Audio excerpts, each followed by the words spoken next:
Le fruit des enfants vous présente Multisport.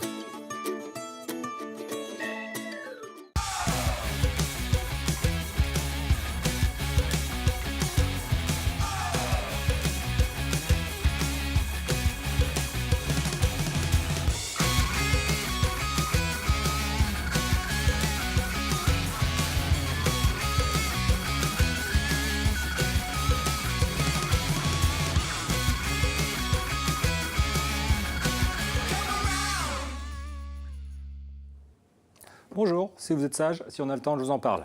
Deuxième étoile, ce sera dans le kiosque de la fin de cette émission Multisport. Ravi de vous retrouver. Comme chaque lundi, on est ensemble pour 26-27 minutes, ça dépend du temps. Ça dépend du vent. Et si on a le temps, pour faire quoi ? Pour parler sport, évidemment. Actu, mag au programme, comme d'hab. Le sommaire maestro, c'est parti. Avec aujourd'hui des petites disciplines qu'on ne fréquente pas régulièrement, en l'occurrence ici, avec le Finistère Sailing qui a animé la rade de Brest pendant 4 jours. On revient sur l'événement. Nage en eau libre aussi. Alors je crois que je ne vais pas trop me mouiller, mais je pense que c'est une première que l'on va évoquer dans cette émission de ce lundi. Alors là, c'est quand même beaucoup plus coutumier du fait en ce qui nous concerne. Le basket, en l'occurrence le Landerneau Bretagne Basket, qui se prépare pour sa rentrée. Et tout cela donc avec nos invités. En l'occurrence, honneur aux dames, honneur aux femmes, Amélie Sigvart, bonjour. Bonjour. Entraîneur du Handball au Christ Handball, club de N2 masculine. Ça va, Amélie ? Oui, très bien. Bon, super. En face de vous, vous êtes venu avec votre gardien de but, un de vos gardiens de but, Hugo Leroy. Ça va, Hugo ? Ça va très bien. Au taquet. Je peux vous dire qu'ils sont tous les deux ravis d'être là parce qu'on va revenir ensemble sur leur match de samedi et sur la saison qui s'annonce pour eux, pour les Bleus d'Henneban. Handball au Christian qui disputait aussi son premier match de la saison, donc samedi soir à Carlano, à la maison face à la réserve de Nantes. Amélie, première petite question, puis on développera tout ça dans la partie invitée tout à l'heure. C'était le premier match de la saison, donc c'est toujours un match très attendu parce qu'il vient un petit peu sanctionner toute la préparation estivale qui a précédé. Vous allez nous dire, avant que l'on reparle de la rencontre très précisément dans le détail, donc qu'avez-vous, quand avez-vous repris avec les joueurs et quel a été votre programme avant d'arriver à ce match de samedi, qu'on se mette un petit peu dans l'ambiance de la Nationale 2 ? On a repris depuis le 6 août dernier par un travail à la fois physique et aussi essayer de se mettre rapidement dans du handball, donc pour ne pas perdre de temps. Et puis 3 matchs amicaux avant de jouer ce premier match qui était très attendu, mais aussi qui pouvait s'avérer compliqué face à une très grosse équipe de Nantes. En l'occurrence, la réserve des vice-champions d'Europe. Donc si j'ai bien calculé, c'est 5 à 6 semaines de prépa avant le premier match officiel. Exactement. Bon. Hugo, gardien du HLHB depuis la saison 2016-2017. Vous êtes passé par Guidel, par la section sportive de Jean Massé aussi. Puis le SMH, c'est l'ensemble sportif Morbihan Handball, quelque chose comme ça ? L'entente Sud-Morbihan. Sud-Morbihan. Bon, je n'étais pas très loin. Vous êtes étudiant à Brest, en STAPS par ailleurs, et vous êtes donc licencié à Henneban, je le disais, c'est à 150 km entre Brest et Lorient. Je l'ai fait un peu à la louche. Comment on arrive à conjuguer comme ça passion et études ? On s'y fait, c'est-à-dire qu'on essaye d'avoir un maximum d'entraînement la semaine. On essaye d'en avoir 3 par semaine et moi je reviens le vendredi soir pour m'entraîner avec le club et puis essayer d'appliquer ce qu'Amélie nous demande de faire pendant les matchs. Et en l'occurrence, vos entraînements, donc, qu'on a compris en semaine sur Brest, vous les faites avec quelle structure ? Avec à la fois la fac, parce qu'on a un entraînement qui regroupe des joueurs de niveau national 2 et national 3, mais aussi avec le club de Saint-Ronan qui a bien voulu nous accepter et dans lequel on fait des entraînements avec l'équipe de Saint-Ronan. Quand vous dites nous, c'est-à-dire que vous n'êtes pas le seul joueur d'Henneban ? Oui, il y a moi, ensuite il y a 2 joueurs, il y a Théo Leland qui est en réserve et il y a Titouan Bouvard qui est dans l'équipe 1. On l'a compris et on le verra d'ailleurs tout à l'heure. Voilà donc pour cette entrée en matière avec le club d'Henneban, le Christ Handball, club de N2 masculine, qui vient nous parler donc de son match face à Nantes. C'était samedi et de sa saison à venir. Ça, c'est jusqu'au mois de juin prochain. D'ici la partie invitée, on s'égrène quelques perfs du week-end.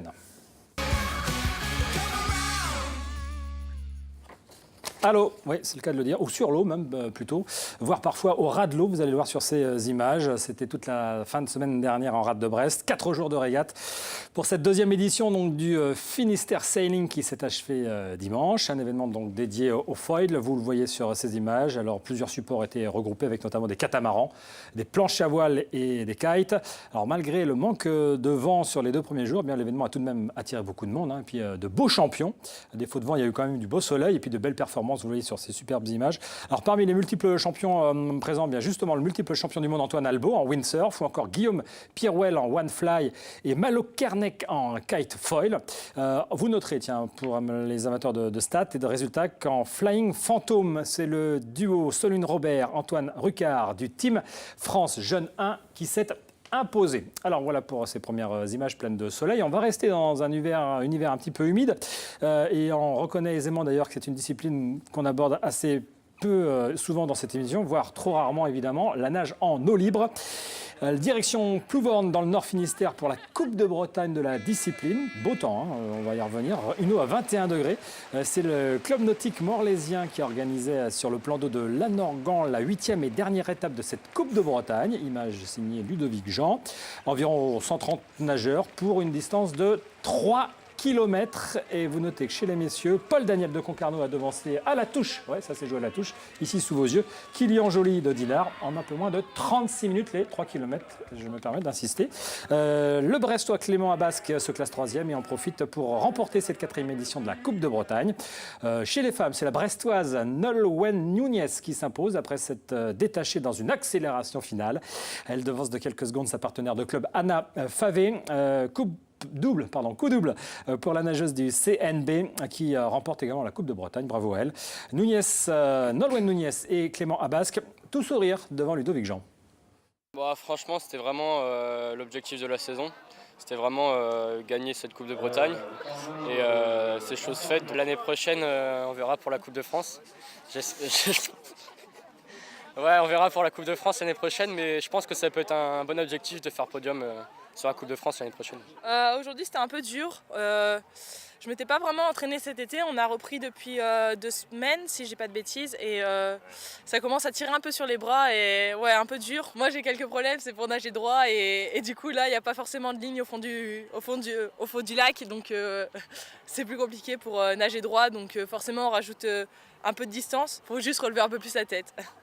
Donc la recette pour gagner, on a compris, c'est de ne pas s'entraîner pendant l'été.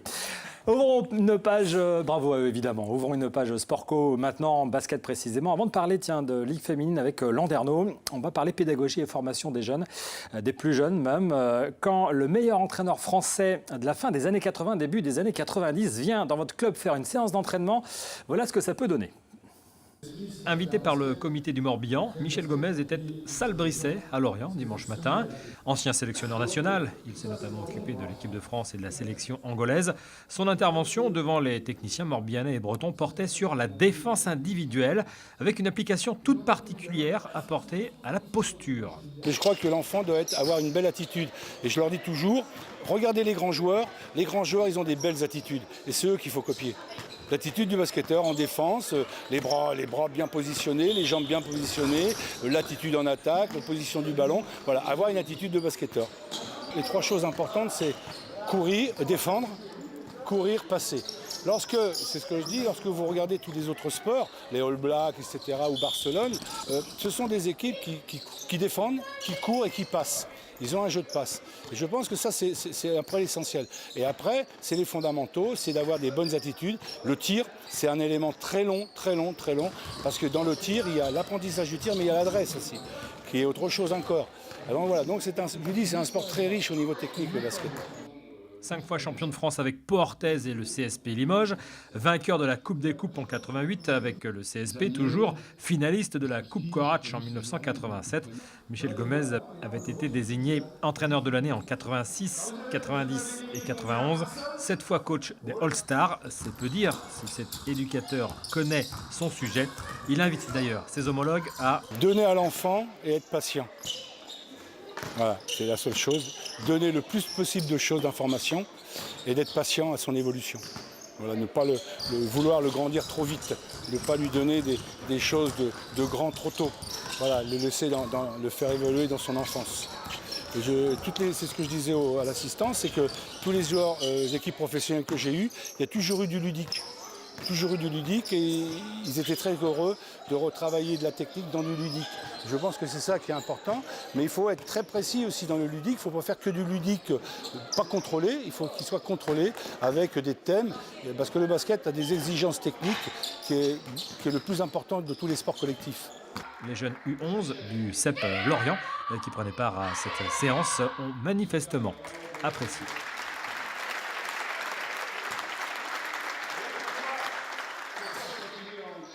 Petite correction, je peux la faire, c'est facile. Ce ne sont pas les U11, mais les U13 régions du CEP basket, voilà qui est fait. Mea culpa, maxima culpa. Basket encore, soirée de gala à Brest avec les As du basket organisée par le Brest Basket Sport de Jean-Claude Goisduf qu'on salue.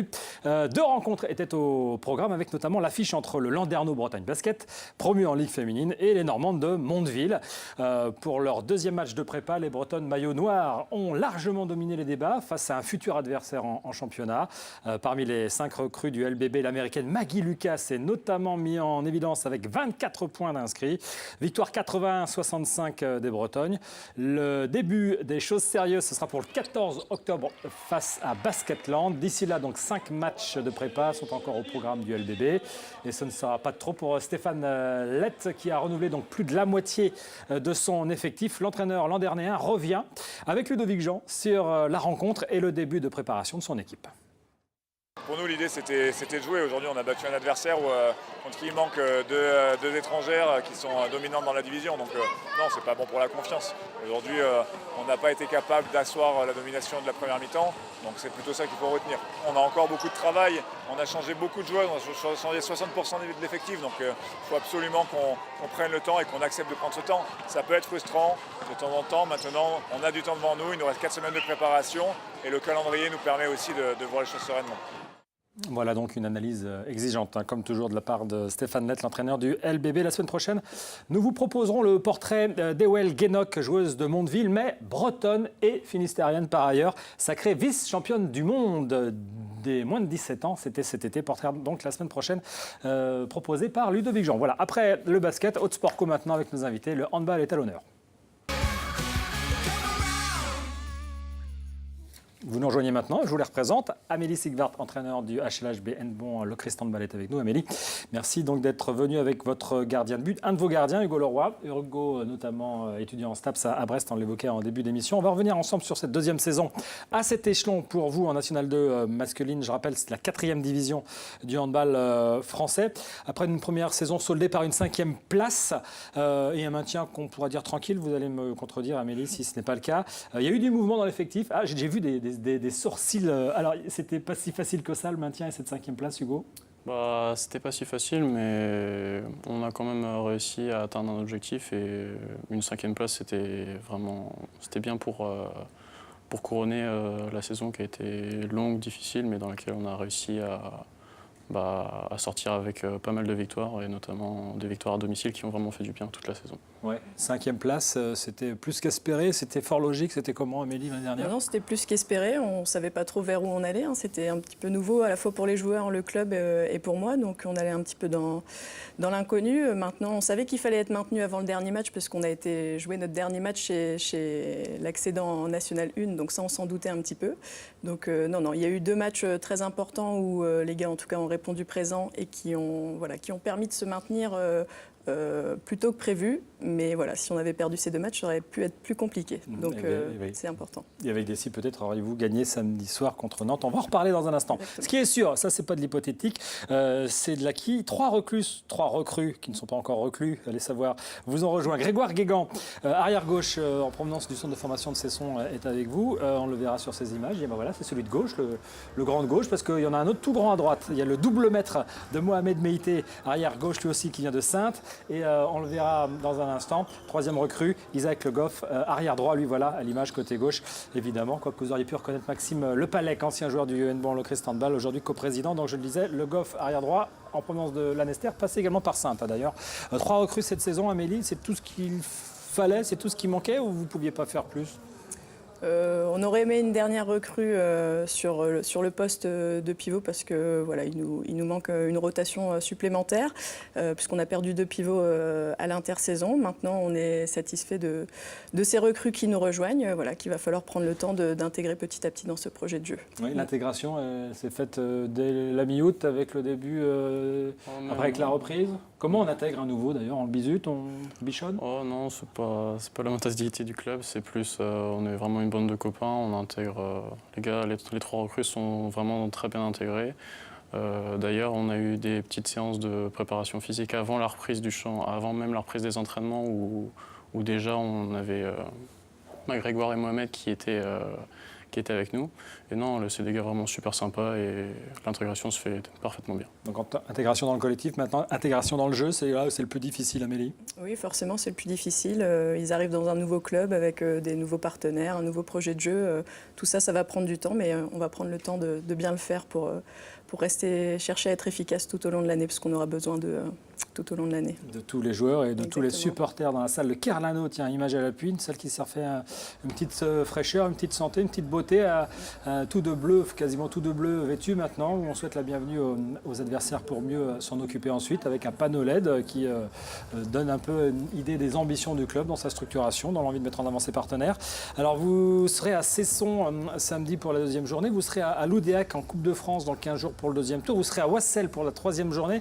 Retour à Kerlano, donc, qu'on évoquait à l'instant ici, le 13 octobre, dans un mois, pour affronter Cherbourg. Début de saison coton avec 2 réserves d'équipe de D1, si je ne m'abuse, ou de D2, je ne sais plus si Cherbourg est... C'est en D2. C'est en D2. Donc D1 et D2, merci. Oui, début de saison coton parce qu'à l'extérieur, et par ailleurs avec un calendrier épineux. Oui, parce que 3 équipes réserves, puisque Cesson, Nantes sont des équipes réserves de Voilà, D1. Cesson, voilà. Cherbourg est une équipe réserve de D2 et Wassel est l'équipe qui descend de N1. Donc un début de saison... Grand casse-croûte. Voilà, exactement. Compliqué. Il va falloir quand même espérer aller chercher quelques points pour ne pas se mettre en difficulté dès le début de saison. Ouais, il faut faire des perfs à l'extérieur. Si je traduis un petit peu ce que dit Amélie, C'est ça. ça va être coton, hein, on a vu les clients. Ça va être coton, mais on va essayer de faire du mieux qu'on peut. Évidemment. Tiens, c'était samedi soir. On va y venir à ce match un petit peu particulier aussi. Amélie et Hugo, vous le savez, parce que c'était l'occasion du retour de Martin Bouvard. Alors, vous n'êtes pas Morbihanais, vous n'êtes pas d'Hennebon, ni Locrestois, et vous dites, mais alors, c'est quoi ce Martin Bouvard? Bien, Martin Bouvard a porté pendant 5 saisons le maillot bleu d'Hennebon et a inscrit une palanquée de buts pour cette formation. Donc, arrivé petit, il en est parti très grand, à tel point qu'aujourd'hui, il est parti à Nantes. Alors, les retours de Martin Bouvard à Kerlano, eh bien, c'était samedi soir. Accueil discret mais sincère.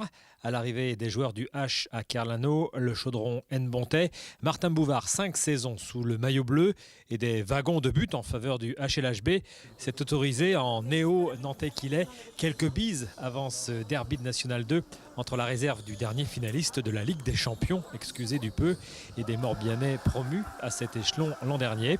Ouais, très particulier, retour après 5 saisons à Hennebon, donc très spécial, sous mes nouvelles couleurs de Nantes.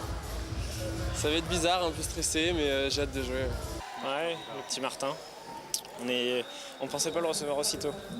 On s'est souvent posé la question de quand on aurait la rencontre, et puis là, premier match, même je pense que pour lui ça va être particulier. Ah, ça fait plaisir, ça va faire bizarre sur les premières minutes, mais ça va être sympa. J'espère que l'ambiance va être bonne en plus, donc ça va être cool.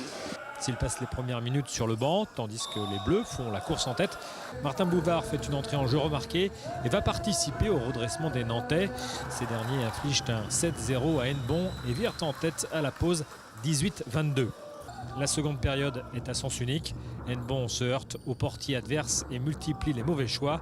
Le H, lui, enquille grâce à un jeu plus direct. Score final 42-33 pour Nantes, mais une rencontre pleine de souvenirs pour les Bouvards. C'est un peu dur au début, ça fait tout drôle de rentrer sur le terrain face aux gars, c'est ma bande de potes, alors c'est bizarre de jouer contre eux, mais bon. On est obligé, c'est la compétition, donc pendant 60 minutes on oublie les copains et puis on joue. Ouais, dans le match c'est bien, c'était marrant de le voir jouer, c'est sympa. Un bel applaudissement quand il est rentré, c'est normal, vu le temps qu'il a passé au club, c'était obligé. Ça va changer, il va envoyer des messages encore, c'est pas grave, il y aura le match retour pour ça. Au-delà du résultat, à Hennebon samedi soir, tout le club était fier de son Martin. C'est bien de se dire qu'on a des joueurs qui viennent de Guidel, qui passent par l'entente Sud-Morbihan, qui évoluent en N3, N2 maintenant, et qui derrière ont une progression au-delà avec des grands clubs comme ça. C'est sûr que pour nous c'est tout bénef et on est super contents. Ouais. Et tous ses anciens partenaires ne rêvent plus que d'une seule chose. J'aimerais bien qu'il revienne à la maison, mais bon courage à lui à Nantes et qu'il réussisse ses études, etc. quoi. Pour prendre leur revanche sur leur ancien partenaire, les Bleus d'Hennebon devront attendre le 9 février, date du match retour. Voilà, on va évoquer ensemble dans un instant le résultat du match sec, puisque c'est la réalité aussi de la compète. Un petit mot quand même sur voilà, Martin Bouvard, parti à Nantes, de retour à la maison samedi soir. Ça fait quoi? Bon, c'est forcément particulier parce qu'on a toujours été habitué à l'avoir dans notre équipe et pas contre nous. Donc, en tout cas, à la fois pour ses qualités et humaines et sportives, on préférait l'avoir avec nous que contre nous. Mais voilà, en tout cas, on est fiers de son évolution et on est content pour lui qu'il puisse aller dans ce club prestigieux du HBC Nantes. C'est un avantage de connaître un adversaire quand on le reçoit comme ça, quand il était partenaire? Bon, c'est un avantage, oui, on peut dire ça, mais après, ça reste différent parce qu'il y a la physionomie du match qui est différente et on aura beau connaître un joueur, ce sera toujours compliqué, surtout quand c'est un joueur qu'on connaît vraiment, vraiment très bien, quoi. Et puis, non, c'est vrai que jouer contre lui, ça a fait bizarre, mais bon, c'est une chance pour lui d'être à Nantes, donc on lui souhaite vraiment de réussir là-bas le mieux possible. Ouais. Non, et puis alors, par ailleurs, un joueur, certes, mais dans un collectif, quel collectif? C'est ce qui vous a peut-être fait un petit peu mal, Amélie Hugo, défaite 42-33 face à cette formation du H qui est montée en puissance, alors qu'à contrario, Hennebeau, qui avait bien débuté, a quelque peu décliné au fil des minutes. Oui, c'est sûr. Alors après, on est à 4 buts à la mi-temps. On revient, on prend un peu l'eau en début de deuxième. On est encore à 4 buts à la 45e. Donc c'est pas, je trouve que le score est un petit peu lourd au vu du match. Mais, vous avez cédé psychologiquement? Oui, on a cédé un petit peu physiquement aussi. Je pense qu'on était moins lucide dans les choix. Et puis on sait que nous, la moindre faille a été exploitée par Nantes. Et puis nous, quand on est sur le point de revenir à 2-3 buts, et on a heurté sur le gardien, effectivement. Et puis voilà, après, c'est difficile quand on essaye de faire déjà beaucoup d'efforts pour revenir et qu'on n'y arrive pas. Derrière, c'est un petit peu compliqué. On a un petit peu lâché prise, lâché physiquement et peut-être lâché moralement aussi. Hugo, dans le vestiaire, on s'est dit mince, on a raté notre match? Non, on retient quand même beaucoup de positifs du match, notamment les montées de balles et le jeu de transition où on a été bien, on a été au niveau de Nantes, mais après c'est comme a dit Amélie, sur les petites erreurs qu'on fait, les pertes de balles et le tout accumulé, ça nous donne un écart de 9 buts à la fin, quoi. Ça montre qu'on a encore du travail à faire. Et vous avez le temps, même si tout ça va aller très vite, fin du championnat 1er juin. Alors quelles sont les ambitions de Handball Lochrist Handball pour cette saison? On a posé la question à un des 3 présidents des Bleus. Confirmer la super année de l'année dernière, la super saison de l'année dernière. On fait une très belle saison, 5e place. On va viser la même chose, pourquoi pas mieux. Le club continue à se structurer de plus en plus de postes à pourvoir aussi parce qu'il faut structurer, il faut compléter l'organigramme, développer le budget. On est aux alentours, l'année dernière on boucle au-delà des 150 000 euros. Cette année on espère une grosse progression, on a mis beaucoup d'argent sur la communication visuelle au niveau de la salle, au niveau des maillots, au niveau de tout ça. Donc on développe, on va faire entre plus 20 et plus 30% au niveau du partenariat privé. Donc tout ça, ça demande des efforts de l'équipe dirigeante, des partenaires également, donc on les remercie aussi fortement. Donc vous l'avez entendu, le maintien bien évidemment, alors peut-être pas aussi aisément que la saison passée, mais c'est l'objectif qui vous est assigné. Oui, c'est sûr, il faut se maintenir. Alors forcément, on va essayer de le faire le plus vite possible. J'ai l'impression que la poule est un petit peu plus relevée que l'année dernière. On perd aussi 3 joueurs, dont 2 qui étaient dans le collectif depuis des années. Donc il faut, on ne va pas réussir à les remplacer, mais en tout cas réussir à combler leur départ par ces nouvelles arrivées. Et puis voilà, on va essayer de faire ce qu'il faut pour se maintenir. L'année dernière, on avait au moins cet effet de surprise parce que personne ne nous connaissait. Donc c'est peut-être ce qui nous a fait du bien sur certains matchs. Là, on ne l'a pas. Donc il va falloir progresser dans d'autres domaines pour être plus performant. Oui. Confiant, Hugo, ou inquiet? Bon, confiant, on va prendre les matchs un par un et puis essayer d'avoir le maximum de points à chaque fois et ça devrait le faire. Ça devrait le faire. C'est tout ce qu'on vous souhaite évidemment. Merci à tous les deux de nous avoir accompagnés. Merci. Ce multisport n'est pas terminé. Après la page invitée, ouvrons celle du football.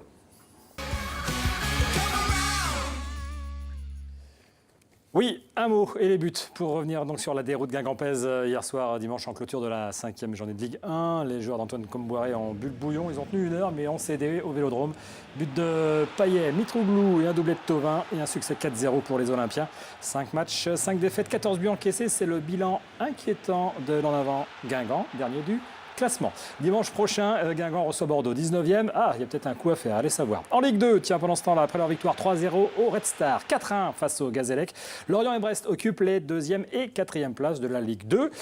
Lorient-Clermont, Grenoble-Brest, c'est le programme de vendredi, 8e journée de Ligue 2. En National 1, vous rappelez le nouveau match nul de l'US Concarneau, un but partout sur la pelouse de Lyon-Duchère. Concarneau est 9e. Tiens, puisqu'on est dans le football, vous proposez ceci. La deuxième étoile, c'est marqué dessus, c'est comme le port-salut. Édition Archipel, co-signé Vincent Garcia, Arnaud Herman, deux journalistes du quotidien L'équipe en charge de suivre l'équipe de France lors du dernier mondial en Russie. Ils vous promettent, je cite, les coulisses des Bleus, des anecdotes inédites sur la vie du groupe. Exemple, page 67, hop, Didier Deschamps est soucieux. Bon, bah voilà, vous savez tout. C'était avant France-Argentine et ça se comprend, évidemment.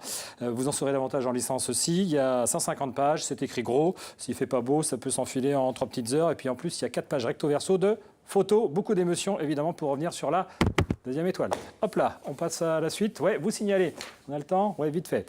2 rendez-vous importants. Puisque c'est sur notre antenne. Le sport breton en direct, vous avez l'habitude, et bien on remet ça cette année. On commence avec la finale de l'Open féminin de tennis, c'est à Saint-Malo, c'est dimanche. L'horaire, si je ne me trompe pas, tablé large, prenez entre 14 et 15 heures, ça devrait être à ce moment-là. Je pense qu'on pourra vous le repréciser dans la semaine. Et puis ça, c'est en un petit peu de temps encore, mais notez-le tout de même, puisque c'est en semaine. Pour les fans de basket, le derby de National 1 masculine entre Vitré et le CEP Lorient Basketball. Ce sera la 2e journée de championnat. Le CEP qui débute d'ailleurs sa nouvelle saison dès samedi. Donc ça, c'est pour mardi 25. Et si vous allumez à 19h55, il y a de fortes chances que vous tombiez donc sur ce derby, voilà qui est fait. Il y aura d'autres retransmissions en direct, évidemment, toute la saison, comme d'hab. Vous le savez, il y aura, je l'espère, du volley, du handball, du foot, ça c'est sûr, avec les finales de la Coupe de la Région Bretagne. Enfin, plein de choses dont on aura encore l'occasion de parler. Avant cela, il nous reste à remercier nos invités une dernière fois. Amélie, merci encore. Merci Bonne saison. On touche de la peau de singe et du bois. Hugo, pareil. Belle saison avec le HLHB. Belle saison au niveau des études également. Merci. Pour le STAPS, vous êtes en Masters. Il n'y a plus qu'à décrocher. Voilà, on est d'accord. Bon, merci à vous de nous avoir suivis. Excellente fin de soirée. On se dit à très vite. Salut.